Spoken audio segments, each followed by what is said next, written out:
I got so much motherfucking design on right now.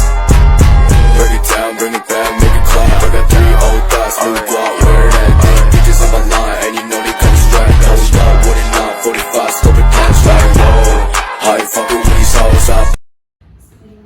Assalamualaikum warahmatullahi wabarakatuh. Waalaikumsalam warahmatullahi wabarakatuh. Selamat sore semuanya.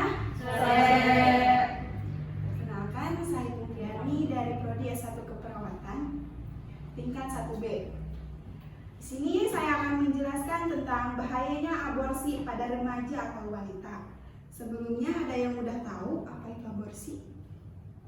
Menggugurkan kandungan. Bisa. Baik, di sini saya akan menjelaskan tentang pengertian aborsi pada wanita. Aborsi adalah praktik menghentikan kehamilan dengan jalan menghancurkan janin dalam kandungan. Alasannya beraneka ragam. Tetapi di Indonesia aborsi hanya bisa dilakukan karena alasan medis dan untuk korban pemerkosaan. Prakteknya yang tidak aman juga memiliki risiko kesehatan, bisa menyebabkan kematian dan lain-lain. Adapun macam-macam aborsi, yang pertama abortus provocatus medicinalis, yaitu tindakan aborsi yang dilakukan karena alasan kesehatan si ibu hamil tidak dapat melanjutkan kehamilannya.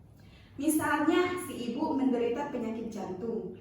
Jika kehamilannya tetap dilanjutkan, akan terjadi penambahan beban kerja jantung sehingga sangat membahayakan keselamatannya. Terus yang kedua, abortus provocatus criminalis, yaitu aborsi tipe ini merupakan tindakan secara sengaja mengosongkan rahim dari buah kehamilan yang dilakukan dengan sengaja, bukan karena alasan medis, melainkan alasan lain. Biasanya hamil di luar nikah, contohnya seperti yang belum menikah tapi udah melakukan hubungan seksual. Ada juga alasan melakukan aborsi, yaitu hamil di luar nikah, ketidakmampuan ekonomi, kurangnya dukungan keluarga, hingga masalah dengan pasangan. Aborsi juga dapat dilakukan jika kehamilan mengancam nyawa ibu dan janin. Seperti contohnya ada masalah di rahim ibu, jadi harus dilakukannya tindakan aborsi untuk menyelamatkan si ibunya. Tindakan aborsi biasanya dilakukan pada trimester pertama, yaitu pada umur kehamilan kurang dari 22 minggu. Di sini juga ada risiko aborsi. Yang pertama, perdarahan berat. Yang dimaksud perdarahan berat yaitu perdarahan hebat menjadi dampak aborsi serius yang umumnya dialami. Perdarahan disertai dengan demam tinggi dan gumpalan jaringan sebesar bola golf. Jadi kira-kira sebesar kayak gini. Perdarahan bisa terjadi selama 2-12 jam. Jika kondisi ini tidak mendapat penanganan medis segera, kehilangan nyawa menjadi komplikasi yang bisa saja terjadi. Jika tidak segera ditangani, maka si yang terkena yang kedua, infeksi menjadi salah satu dampak aborsi yang dapat berlangsung selama 3 hari atau lebih. Infeksi terjadi akibat leher rahim yang dipaksa melebar. Pelebaran tersebut memicu bakteri dari luar masuk ke dalam tubuh dengan mudah. Infeksi biasanya terjadi pada rahim, saluran tuban, dan panggul. Yang ketiga, kerusakan rahim. Kerusakan rahim meliputi kerusakan leher rahim, adanya lubang pada rahim, dan luka robekan pada rahim. Sejumlah kondisi tersebut biasanya tidak terdiagnosis. Kondisi baru akan terlihat saat kamu melakukan pemeriksaan visualisasi laparoskopi. Yang keempat, infeksi peradangan panggul. Infeksi peradangan panggul atau PID dapat meningkatkan risiko kehamilan ektopik dan mengurangi kesuburan perempuan di kemudian hari. Bukan itu saja, infeksi juga dapat meningkatkan risiko kehilangan nyawa. Dampak yang satu ini biasanya terjadi 4 minggu setelah aborsi pada trimester pertama. Di sini ada juga solusi pencegahan aborsi.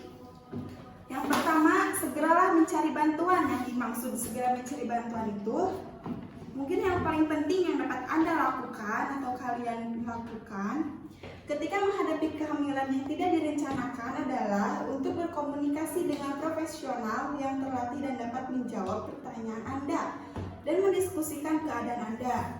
Seperti contohnya kalian pergi ke psikolog, ceritakan apa yang kalian sedang alami. Yang kedua, hindari keinginan untuk mengisolasi diri Anda. Jika Anda mengalami kehamilan yang tidak direncanakan, Anda mungkin memiliki kecenderungan untuk menarik diri dari orang lain supaya hal itu menjadi sebuah rahasia dan Anda akan mencoba untuk menghadapi masalah ini sendirian. Meskipun ini sangat sulit, cobalah untuk mencari dukungan dari keluarga atau sahabat Anda, karena sedikit saja dukungan dari seseorang akan membuat Anda menjadi tenang. Jadi, kalau Anda ada keinginan untuk melakukan aborsi, segeralah kalian dekati keluarga kalian, cari tempat cerita seperti teman, kayak gitu, biar mendapatkan solusi dan tidak untuk melakukan aborsi. Adapun yang ketiga, hindari tekanan. Jadi maksudnya hindari orang-orang yang menekan teman-teman untuk melakukan tindakan aborsi, ataupun menghindari orang-orang yang memberikan masukan jika Anda melanjutkan kehamilan Anda dan melahirkan anak itu dititipkan ke panti asuhan. Itu bukan pilihan yang tepat. Mungkin cukup sekian penjelasan tentang aborsi dari saya. Apakah ada yang mau bertanya? Saya izin bertanya, apabila ada seorang ibu hamil tetapi janinnya mengalami masalah, apakah janin tersebut boleh diaborsi atau tidak? Saya izin menjawab. Boleh dilakukannya aborsi karena itu mencakup nyawa si ibunya. Jika tidak dilakukan aborsi maka dua-duanya akan meninggal. Jadi terima kasih atas waktunya. Cukup sekian. Assalamualaikum warahmatullahi wabarakatuh. Waalaikumsalam warahmatullahi wabarakatuh.